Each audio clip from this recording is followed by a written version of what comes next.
오늘 말씀은 그리스도 안에서 일어난 존재의 변화 그리고 삶의 변화를 함께 다루는 아주 중요한 내용이라고 할 수 있습니다. 오늘 말씀의 명령은 단순히 윤리적인 교훈이 아니라 새 공동체의 정체성에서 나온 필연적인 삶의 방식을 보여주고 있습니다. 여기서 오늘 말씀에서 거짓말은 단순히 언어적인 오류가 아니라 옛 창조의 질서, 불순종, 죄를 상징적으로 보여주는 아담 안에 속한 모든 삶의 방식을 말해요. 그것을 거짓말이라는 단어로 표현을 하고 있습니다. 당시 골로새 교회 안에는 헬라 철학, 율법주의, 신비주의 등이 혼합되어 있었는데 그런 배경 속에서 진리이신 그리스도를 왜곡하는 모든 삶의 태도가 거짓에 포함됩니다. 즉 거짓말을 금하는 것은 단순히 정직하라는 그런 개념이 아니라 그리스도 안에서 그리스도의 본성, 진리에 속한 자답게 살라는 선언이에요. 진리에 속한 자답게 살아라. 그리고 벗어버리고 라는 단어는 이미 완료된 사건을 가리키는 표현입니다. 그 단어는 세례적인 언어이고 그리스도와 연합하여서 옛 아담적인 존재가 벗겨진 사건을 말합니다. 굉장히 깊이 있는 단어들이죠. 세례는 우리의 옛사람, 모든 죄의 본질이 완전히 죽고 그리스도 안에서 새 사람으로 태어난 것을 의미하니까 그렇습니다. 그리고 옛사람은 단순히 옛 습관을 말하는 것이 아니라 아담 안에서 하나님과 단절된 존재의 상태, 죄의 지배 아래 있는 인격 전체를 대요. 그걸 옛사람이라고 표현하고 있습니다. 성경 주석은 그 표현을 로마서 6장과 연결시켜서 설명하는데 그것은 옛사람이 십자가에서 그리스도와 함께 못 박혀 죽었고 그 결과 죄의 통치에서 완전히 벗어났다라는 의미입니다. 따라서 성도인 우리는 옛사람을 벗기 위해 노력하는 자들이 아니에요. 어떤 행위를 통해서 옛사람이 벗겨지는 개념이 아닙니다. 이미 벗겨진 자로서 살아가는 존재라는 거예요. 구원받기 위한 목적으로 살아가는 자들이 아니라 이미 구원받은 자로서 결정된 하나님의 은혜와 사랑 안에서 살아가는 자들입니다. 그게 성도인 우리예요. 그들의 삶의 본질은 하나님께서 기뻐하시는 말만 하고 하나님께서 기뻐하시는 일만 하는 자로 살아가게 됩니다. 그리고 새 사람을 입었다는 것도 완료적인 의미가 있어요. 완료적인 의미. 옛 사람을 벗는 것과 동시에 새 사람을 이미 입은 자라는 의미입니다. 그리고 새 사람은 단순한 도덕적인 개혁이 아니라 새 창조의 실제인데 그것은 개인적인 차원을 넘어서 그리스도 안에서 형성된 새 인류를 의미해요. 그 배경에는요, 창세기 1장의 창조 언어가 있는데 그것은 하나님의 형상에 관한 개념입니다. 아담의 죄로 인해 훼손된 형상의 회복은 단순한 도덕성의 회복이 아니라 창조의 목적의 회복이라는 의미예요. 자기를 창조하신 분은 하나님이시고 그 하나님은 그리스도 안에서 새 창조를 이루시는 분입니다. 그렇게 성도는 예수님의 뜻을 따라 예수님의 뜻대로 살아가는 자들이 되게 되어 있어요. 더 이상 세상적인 비전과 소원과 야망을 따라 우리의 삶을 허비할 수 없게 됩니다. 그것은 그 세상적인 비전과 소원과 야망을 품지 말라는 개념이 아니라 그것이 인생의 궁극적인 목적이 될 수는 없다는 거예요. 우리가 이 세상을 살아가는 본질이 될 수 없다는 겁니다. 우리는 주님의 뜻을 이루고 주님의 비전을 이루고 주님의 소원을 이루는 자로 살아가게 되어 있어요. 그게 창조의 회복입니다. 데살로니가전서 5장 10절입니다. 예수께서 우리를 위하여 죽으사 우리로 하여금 깨어있든지 자든지 자기와 함께 살게 하려 하셨느니라. 예수님은 십자가의 대속을 통해 우리가 깨든지 자든지 깨어있든지 자든지 우리를 자기와 함께 사는 자로 만들어내시고 하나님의 뜻을 이루는 자로 이끌어 가시는데 그것이 영적으로는 이미 완성되었어요. 하나님의 그 일하심은 우리의 삶에서 이미 이루어졌기 때문에 십자가 이후로 우리의 가시적인 삶은 하나님 앞에서 심판의 근거로서의 아무 효력을 갖지 못해요. 잘 정리해 보세요. 왜냐하면 하나님은 연대성에 의해서 연합적인 개념이죠. 우리의 옛사람의 잔존을 보시는 것이 아니라 우리와 연합되어서 우리 안에 살아계시는 예수님을 보시고 우리를 평가하기 때문에 그래요. 평가의 기준이 우리의 행위가 아니라 우리와 연합되어 있는 예수님이 된다는 거예요. 그러니까 하나님은 우리의 죄를 보시고 심판하시는 분이 아니라 우리 안에서 행하시는 예수님의 일하심, 즉 하나님의 자녀라는 신분을 보시고 구원하신다는 개념입니다. 이게 본질이에요. 그것이 십자가의 은혜예요. 행위가 아닌 신분이 중요하다고 하는 것이죠. 그리고 그 다음에 나오는 게 행위예요. 갈라디아서 2장 20절입니다. 내가 그리스도와 함께 십자가에 못 박혔나니 그런즉 이제는 내가 사는 것이 아니요 오직 내 안에 그리스도께서 사시는 것이라. 연합이죠. 이제 내가 육체 가운데 사는 것은 나를 사랑하사 나를 위하여 자기 자신을 버리신 하나님의 아들을 믿는 믿음 안에 사는 것이라. 우리가 육체 가운데 사는 삶의 본질이 이거라는 거예요. 십자가 이후부터 모든 것들은 예수 그리스도 안에서 하나님의 아들을 믿는 믿음 안에서 나오는 것이기 때문에 그 모든 것들의 책임은 누구에게 있어요? 우리가 연합되어 있는 예수님께 있어요. 근데 우리가 연합되어 있는 그 예수님이 잘못된 삶을 살게 이끌어 가시겠다는 거죠. 그게 복음입니다.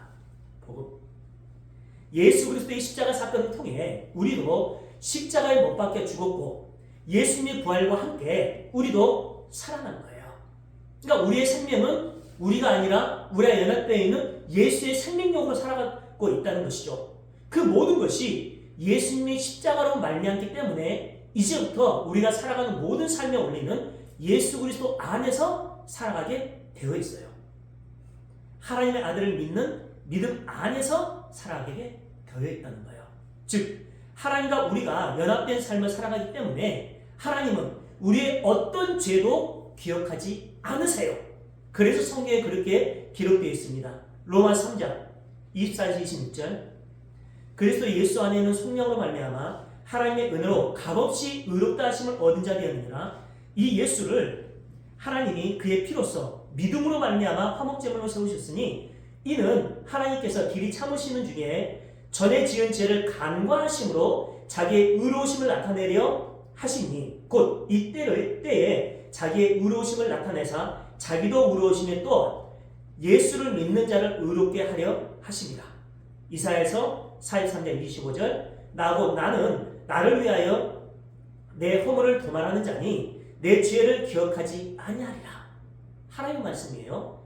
44장 22절 내가 내 허물을 빽빽한 구름같이 내 죄를 안개같이 없이 하였으니 너는 내게로 돌아오라. 내가 너를 구속하였습니다. 구속이라는 개념은 우리의 모든 죄의 문제가 완벽하게 해결된 걸 얘기를 하는 거죠. 이 말씀은 이스라엘의 영적인 희생과 그의 죄사함은 불가분적으로 관련이 있음을 보여줍니다. 바벨론 포로라는 역사적인 차원에 극한되지 않고 죄사함, 즉 영적인 희생이라는 차원을 견지하면서 53장까지 가게 돼요. 이사야서가. 여기서 말하고 있는 구속은 고레스의 구원을 통해 완전히 이루어질 수 없고 이사야서 53장에서 말하고 있는 고난의 조음을 통해서만 완전히 성취돼요. 즉 53장에 나오는 고난의 조음과 그분의 구속 사역이 이사야서 전체의 본질적인 내용이에요. 이사야서 전체를 이끌어가요. 여기서 우리가 알 수 있는 것은 우리가 할 수 있는 것은 하나님께 돌아가는 것뿐인데 그렇게 돌아갈 수 있는 것도 하나님께서 인정해 주셔야 하기 때문에 결국은 하나님께서 돌아오도록 이끌어 가시고 하나님께서 구속해 주세요. 우리는 하나님의 그 선언에 감사함으로 이끌려가면 돼요. 나 같은 죄인을 하면서. 그것은 수동적인 개념이 아니라 우리의 계획과 하나님의 계획과 하나님의 언약과 하나님의 일하심에 대한 순종이에요. 하나님은 우리의 과거의 죄, 현재의 죄, 미래의 모든 죄까지 완전히 도말하시고 하나도 기억하지 않으신다라고 말씀하십니다. 우리의 옛사람은 연대성의 원리에 의해 십자가에서 완전히 죽었기 때문에 우리는 하나님이 기뻐하시는 새 사람이 되었어요. 그런다고 해서 지금 완벽한 의인으로서 살아갈 수 있다는 개념은 아닙니다. 본문 다시 한번 읽어보겠습니다. 너희가 서로 거짓말을 하지 말라. 옛사람과 그 행위를 벗어버리고 새 사람을 입었으니 이는 자기를 창조하신 이의 형상을 따라 지식에까지 새롭게 하심을 입은 자니라. 여기서 옛사람을 벗었다와 새 사람을 입었다라는 단어는 부정 과거분사입니다. 왜 이 부정 과거분사를 얘기하냐면요, 과거에 어느 한순간에 이미 일어난 일이라는 거예요. 우리는 이미 옛사람을 벗어버렸고 과거에 새 사람이 되었다는 것입니다. 그렇기 때문에 우리는 하나님의 형상을 입은 위대한 존재들이에요. 그래서 인간 안에는 인격과 양심이라는 것이 있어요. 인격과 양심. 여기서 십자가 복음을 이해한 성도의 인격과 양심은 새 사람이 된 상태에서의 옛사람의 습관과 집착과 중독에 제약된 행위를 불편해할 뿐 아니라 고통스러워하게 됩니다. 그런 것들을.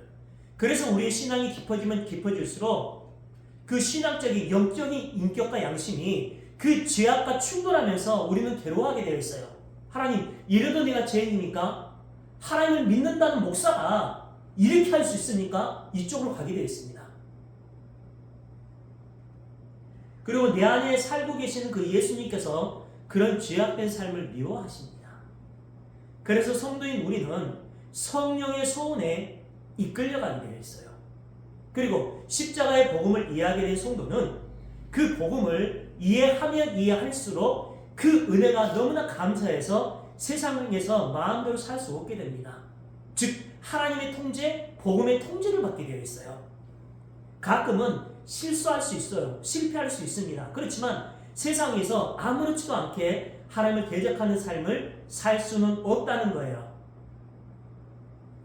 성도가 성령의 내주하심에 의해 구원을 이해하는 순간부터는 십자가가 무엇이고 죄가 무엇이고 타락한 죄인의 실존이 어떤 것인지를 하나님은 말씀과 삶을 통해서 끊임없이 우리에게 가르쳐줍니다. 그게 신앙 양심이라고 또한 표현을 할 수도 있죠. 그래서 결국에는 하나님과 십자가 은혜를 아는 지식이 온전하게 완성되어서 하나님께 완전히 순종하는 자로 가게 되어 있어요. 그래서 지식에까지 새롭게 함을 받는다라는 아나카이 누메논이라는 이 단어가 현재의 시제로 기록되어 있는 거예요. 오늘 본문을 다시 한번 같이 읽어보겠습니다. 시작. 너희가 서로 거짓말을 하지 말라. 옛사람과 그 행위를 벗어버리고 새 사람을 입었으니 이는 자기를 창조하신 이의 형상을 따라 지식에까지 새롭게 하심을 입은 자니라. 아멘. 내가 옛사람을 벗고 새 사람을 입었다는 것을 교회에서 계속해서 배우면서 지식이 점점 새로워지고 결론에 가서는 우리가 새 사람이라는 지식이 완전히 새롭게 되어서 죄와는 완전히 분리된 자가 된다는 거예요. 그래서 우리는 교회에서 하나님을 아는 지식을 계속해서 쌓아나가게 됩니다. 그래서 지식에까지 새롭게 함을 받는다라는 아나카이 누메논이라는 이 단어가 현재 시제로 기록되어 있는 거예요. 헬라어의 현재 시제는 반복적이고 계속적인 거예요. 반복적이고 계속적인 거. 하나님을 알아나가는 지식에 대해 계속해서 배우고 계속해서 새롭게 되어지는 것이 현재 시제입니다. 그래야지 우리는 예수님의 십자가로 말미암아 옛사람을 벗어버리고 새 사람을 입은 것이 맞다는 것을 확인하고 믿을 수 있게 돼요. 그리고 우리는 하나님 나라인 천국으로 들어가게 됩니다. 그러니까 우리는 십자가에 대해 계속해서 배워나가는 게 맞아요. 하나님이 우리에게 하라 하지 말라라는 명령을 주신 것은 다른 목적이 있는 게 아니라 하나님 아버지의 마음으로 주신 거예요. 우리의 아버지의 마음으로. 그렇게 살지 않으면 지옥에 보낸다는 것이 아니라 자식을 사랑하는 아버지의 마음으로 주신다는 것입니다. 그런데 유대인들은 그것을 배우지 못하다 보니까 율법을 통해 아버지의 마음을 바라봤던 것이 아니라 그렇게 살지 않으면 지옥으로 보낼 것이라는 축복으로 보면서 이해를 했어요. 받아들였습니다. 결국 그들은 율법주의 속에 살면서 지옥으로 갔어요. 우리는 어떻습니까? 그러다 보니까 두려움에 하나님으로 섬기게 되고 그 두려움을 무기로 해서 자기 자신의 이익과 유익을 얻기 위하여 다른 사람들을 협박하고 죽이는 도구로 사용하기도 해요. 여기에 아버지의 마음과 사랑은 없습니다. 그래서 유대교나 이슬람이 여전히 율법으로 죽이면서 살아가요, 서로. 그래서 배우는 게 중요하다는 거예요. 그것을 모르니까 여전히 율법주의 안에서 죄를 지으면 하나님께 혼나고 지옥에 갈까봐 두려워하면서 살아가요. 아닙니다. 우리가 믿는 우리의 아버지는 그 사랑의 아버지예요. 사랑으로 우리를 품어주십니다. 나를 향한 하나님 아버지의 마음을 우리는 보는 게 굉장히 중요해요. 여전히 죄 속에 있는 우리를 하나님이 아버지의 마음으로 어떻게 구원해 가시는지를 배우고 알고 믿는 삶을 살아가는 게 신앙생활이라고 해요. 그것을 다른 말로 성화의 삶이라고 또한 표현을 합니다. 하나님은 우리를 심판하신 데 있어서 우리가 무엇을 했는가를 보고 심판하지 않으시고, 물론 그게 열매일 수는 있어요. 본질을 말씀드리는 거예요. 아버지의 마음으로 우리가 누구인지를, 우리의 정체성을 보고 심판을 하세요. 우리의 행위를 보고 심판하지 않으시고 하나님과의 관계적인 우리의 신분을 보고 심판하신다는 거예요. 그리고 행위는 관계적인 신분에 의해 결정되어 나오게 되어 있어요. 열매로. 그러니까 행위도 무시해서는 안 됩니다. 그게 아버지의 마음이에요. 이 개념을 잘 이해하지 못하게 되면요, 율법주의로 빠지게 됩니다. 알메니안주의적인 사상으로 빠지게 돼요. 아버지는 자식들이 어떤 잘못을 했는지를 보고 징계하거나 버리는 것이 아니라 아버지와 어떤 관계가 되어 있는지, 아버지와 아들이라는 관계가 형성되어 있으면 어떤지라도 사랑으로 품어주시는 분이 아버지예요. 그 예를 아브라함의 삶을 통해서 하나님이 보여주셨잖아요. 아브라함이 하나님 말씀에 불순종해서 하나님은 가나안으로 가라 했는데 가나안으로 가서 보니까 사람이 살 수 없는 기근이 심한 곳이었잖아요. 땅이 짝짝 갈라지고. 그래서 아브라함은 지 생각에 의해서 애굽으로 가버립니다. 거기서 했던 실수가 뭐예요? 자기 아내를 누이라고 속여서 애굽의 왕에게 팔아먹어버리잖아요. 인연을 주거든요, 아브라함에게. 그 모든 게 아브라함의 실수였습니다. 근데 하나님이 어떻게 해요? 아브라함의 편을 들어줘요. 아버지의 마음이 발동됩니다. 그래서 애굽 왕에게 나타나서 내가 너를 죽여버릴 것이야. 내 사랑하는 아들의 아내를 네가 취해. 그래요. 그러니까 애굽의 왕이 뭐라고 합니까? 하나님, 저 인간이 내게 거짓말했어요. 나는 잘못한 게 없습니다. 라고 얘기를 해요. 그러니까 하나님 뭐라고 하는지 아세요? 알아. 그리고 네가 내 사랑하는 아들에게 이 아내를 넘겨주지 않으면 난 너를 죽여버릴 거야. 이게 아버지의 마음이에요. 죄, 행위 몇 가지를 보는 게 아니라 어떤 관계로 형성되어 있느냐, 내가 사랑하는 아들이냐 아니냐를 보고 하나님은 우리를 판단하신다는 거예요. 물론 때로는 아들의 잘못을 지적하고 혼을 내기도 해요. 그렇지만 그것은 아들을 사랑하고 아들이 잘 되기를 바라는 마음에서 그렇게 하는 거죠. 그게 아버지의 마음입니다. 우리가 어떤 관계 안에서 어떤 신분으로 변화되었는지가 중요하다는 거예요. 그것을 배우고 가서 그 신분, 그 관계를 하나님 앞에 내어놓으면 됩니다. 우리는 십자가의 은혜를, 그것을 다른 말로 믿음이라고 해요. 그 십자가의 은혜를 올바로 이해한 사람들은요, 죄의 종으로서의 옛사람이 십자가에서 완전히 죽고 사라져버리고 더 이상 죄를 짓지 않을 수 있는 능력이 생겼음을 직감하고 죄가 점점 불편해지고 멀리하게 됩니다. 그리고 결국은 죄를 전혀 짓지 않을 수 있는 자가 돼요. 그런 사실을 성경과 삶의 경험을 통해 배우는 것을 신앙생활이라고 해요. 우리는 지금 그것을 해나가고 있는 것입니다.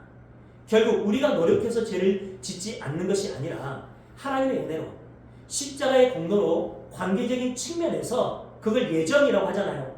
내가 창세전부터 너희를 예정했다. 그렇죠?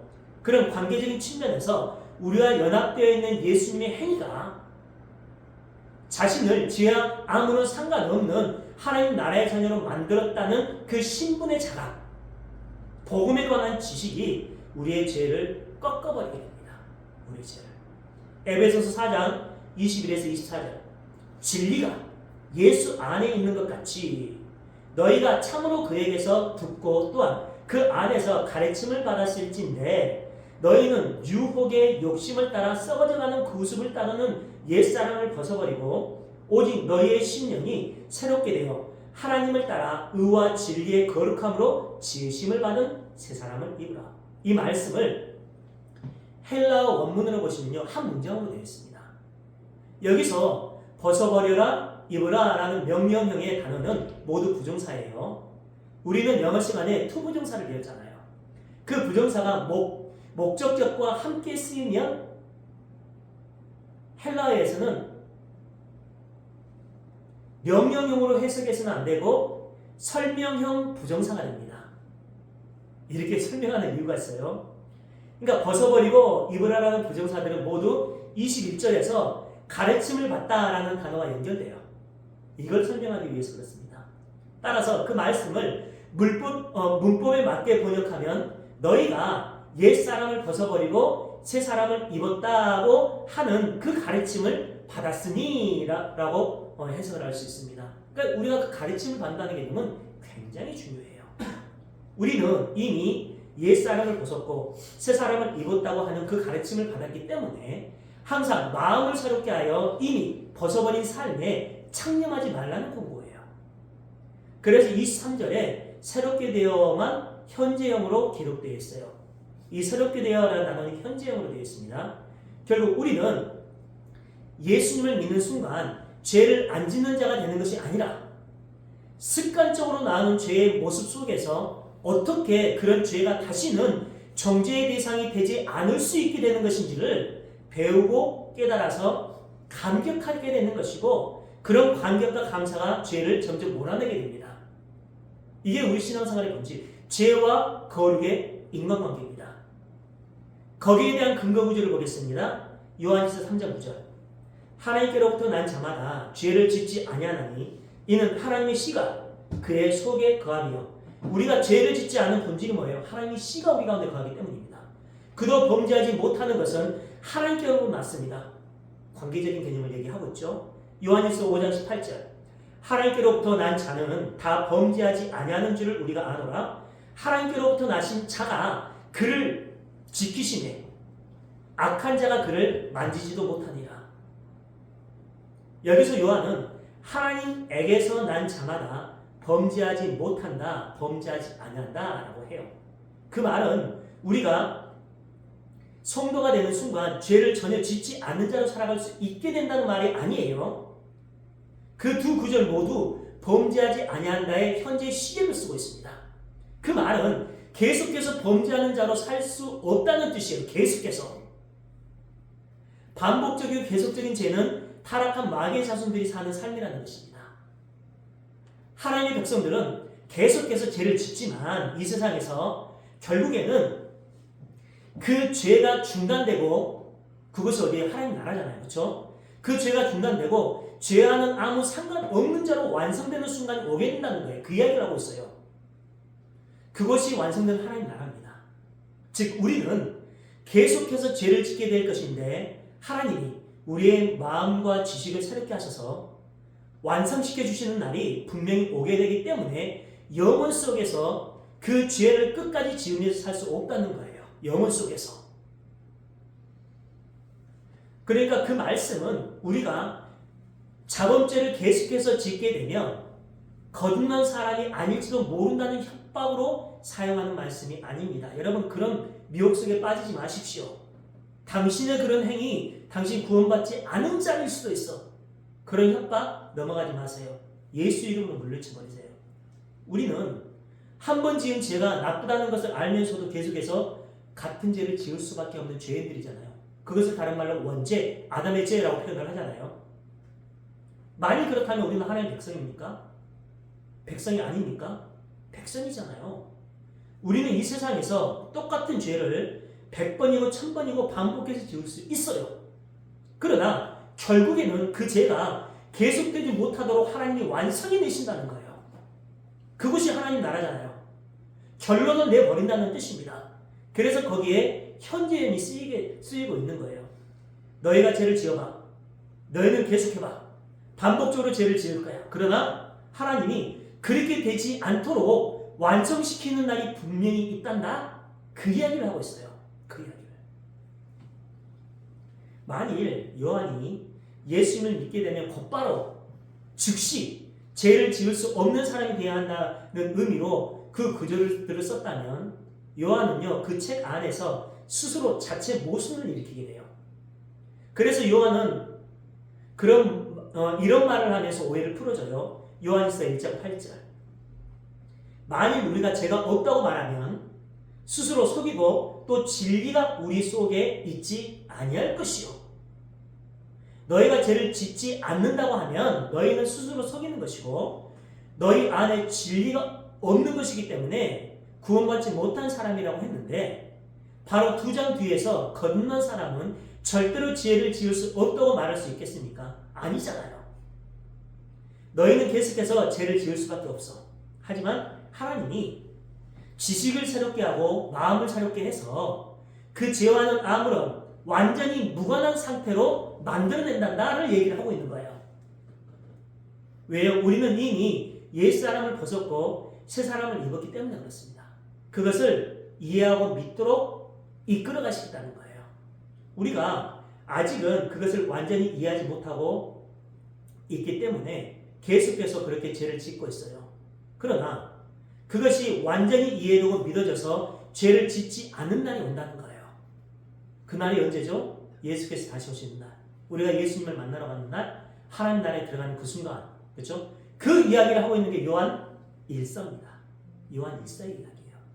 따라서 성도인 우리가 하나님의 백성답게 죄를 멀리하는 삶을 살기 위해서는 우리가 이미 예수 그리스도의 십자가의 은혜로 용서함을 받았고 새 사람이 되었다는 사실을 계속해서 반복하여 배우고 확인하고 믿고 감격하고 감사하는 삶을 살아야 합니다. 그것을 예배, 신앙생활이라고 하죠. 그렇게 하나님의 사랑과 은혜가 우리의 마음속에 감격스러운 지식으로 쌓여질 때 우리는 하나님을 진심으로 사랑하게 되는 것이고 그분이 계신 하나님 나라를 진심으로 사모하게 되어 있습니다. 그렇게 하나님 나라가 우리에게 현실로 인식되고 살아계신 하나님의 인도하심이 우리에게 실감되어질 때 우리는 인생의 가치가 세상에서의 삶의 본질에서 하나님 나라의 삶의 본질로 옮겨질 수 있게 되는 거예요. 그렇게 되면 지금까지 나의 행복과 나의 기쁨과 나의 쾌락을 위해 살았던 세상적인 일들이 무가치한 것으로 드러나게 되고 오직 한 분, 참 진리요, 참 사랑이요, 참 가치요, 참 풍요요, 참 능력이신 하나님의 뜻을 구하며 그 뜻을 따라 살게 되어 있어요. 그것이 하나님 나라의 삶의 원리입니다. 세상적인 내 야망과 내 비전과 내 계획을 모두 내려놓고 그 모든 것이 내 인생의 궁극적인 목적에서 밀려나고 오직 하나님의 뜻이 우리의 삶 속에서 이루어지기만을 간절히 소망하는 삶을 그것이 내 인생의 궁극적인 목적이 된 그 삶을 소망하는 삶을 우리는 살아가게 되어 있다는 거예요. 그러기 위해 우리는 말씀과 삶으로 십자가만 바라보는 훈련을 하게 됩니다. 계속해서 십자가만 붙드는 삶을 훈련받게 돼요. 세상을 바라보지 않고 하늘과 하나님 나라를 바라보는 훈련을 받게 됩니다. 결국에는 하나님과 하나님 나라가 너무나 그리워서 그림의 눈물과 소망의 눈물을 흘리는 삶을 살아가게 돼요. 하나님 나라만을 소망하는 삶을 살아가게 됩니다. 그게 창조의 목적으로 회복되는 성도의 삶이고 성도의 신분입니다. 완벽하게 변화된 성도의 신분. 그 감격으로 살아가는 우리 모두의 삶이길 주님의 이름으로 축원합니다. 아멘. 기도드리겠습니다.